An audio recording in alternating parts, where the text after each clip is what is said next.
সবার মনে ঈদের পরের ভাবনা। বিগত একটা ছবি দেখা যাচ্ছে, ট্রেনের ছাদে মানুষ, আশেপাশে বগির সাইডে সব জায়গায় মানুষে বোঝাই। একদিকে গণমাধ্যমে বলা হচ্ছে গাড়ির ভিড় নাই, যাত্রীদের তেমন ভিড় নাই, কিন্তু এই ছবিটাতে দেখা যাচ্ছে কালবেলার একটা খবর। এটা কি এবছরই না আগের কোনো এক ছবি, সেটা বিস্তারিত পড়ি আসলে এত ভিড় কেন। বিগত কয়েক বছরের তুলনায় এবারের ঈদের চিত্র একেবারেই ভিন্ন। রাজনীতি, অর্থনীতি, ঈদযাত্রা থেকে শুরু করে মৌলিক বিষয়ে অনেকটাই স্বস্তিতে দেশের মানুষ। বিশেষ করে স্বস্তির ঈদযাত্রায় খুশি ঘরমুখো মানুষ। মহাসড়কে পুলিশের কড়াকড়িতে খুশি তারা। সাধারণ মানুষের ভাষ্য, বিগত সরকারের আমলে ঈদযাত্রা মানেই দেখা গেছে দুর্ভোগের এক চিরাচরিত দৃশ্য। ঈদের ঘরমুখো মানুষ নির্বিঘ্নে গন্তব্যে যাচ্ছেন। পবিত্র রোজার মাসে অন্যবারের তুলনায় নিত্য প্রয়োজনীয় পণ্যের দাম অনেকটাই সহনীয়। লোডশেডিংও ছিল কম।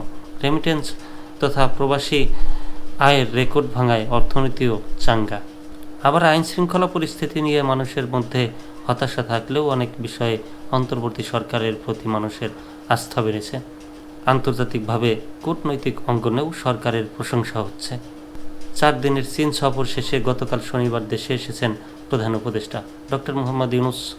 ঐতিহাসিক এই চীন সফরেও অর্জন কম নয়। সব মিলিয়ে সরকারও স্বস্তিতে রয়েছে। তবে সংস্কার ও নির্বাচন ইস্যুতে রাজনৈতিক অঙ্গনে এক জটিল সমীকরণ তৈরি হয়েছে।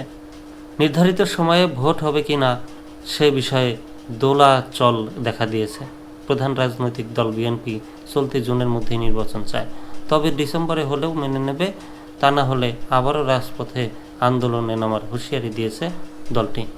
আবার পরাজিত ফ্যাসিস্ট আওয়ামী লীগের বিচার এবং তাদের নিবন্ধন বাতিলের দাবিতে ঈদের পর বড় ধরনের কর্মসূচিতে যাওয়ার চিন্তা করেছে নতুন রাজনৈতিক দল জাতীয় নাগরিক পার্টি। একই সঙ্গে তারা সংসদ নির্বাচনের আগে গণপরিষদ নির্বাচন দাবি করেছে। তাদের সঙ্গে সুর মিলিয়েছে কয়েকটি বামপন্থী রাজনৈতিক দলও। অন্যদিকে বাংলাদেশ জামায়াতে ইসলামী সহ ইসলামী ধারার দলগুলো সব সংস্কার শেষে জাতীয় নির্বাচনের কথা বলেছে। এতে নির্বাচন বিলম্ব হলেও তাদের আপত্তি নেই।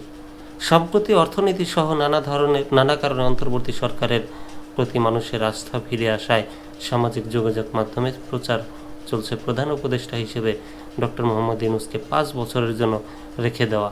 এনসিপির কোনো নেতাও এমন প্রচারে সামিল হচ্ছেন। ফলে নানা কারণে দেশের মানুষের মধ্যে আশা থাকলেও সবার মনের ভাবনা এখন তার ঈদের পরবর্তী সময় নিয়ে।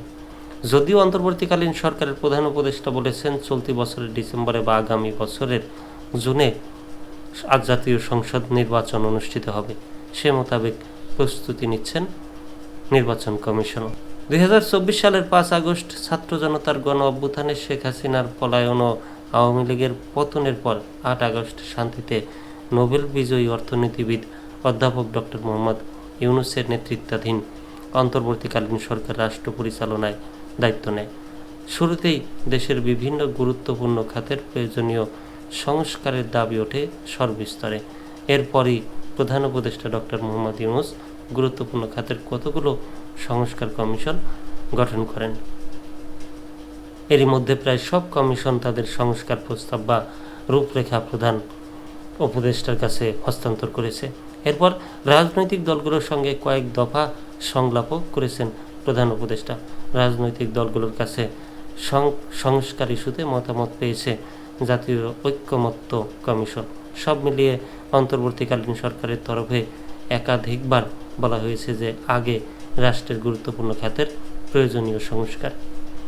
এরপর জুলাই গণ অভ্যুত্থানে গণহত্যাকারী শেখ হাসিনা ও তার দোসরদের বিচার করা হবে। তারপর একটি গ্রহণযোগ্য ও সুষ্ঠু নির্বাচন অনুষ্ঠানের মাধ্যমে নির্বাচিত জনপ্রতিনিধির হাতে ক্ষমতা হস্তান্তর করে অন্তর্বর্তীকালীন সরকার বিদায় নেবে।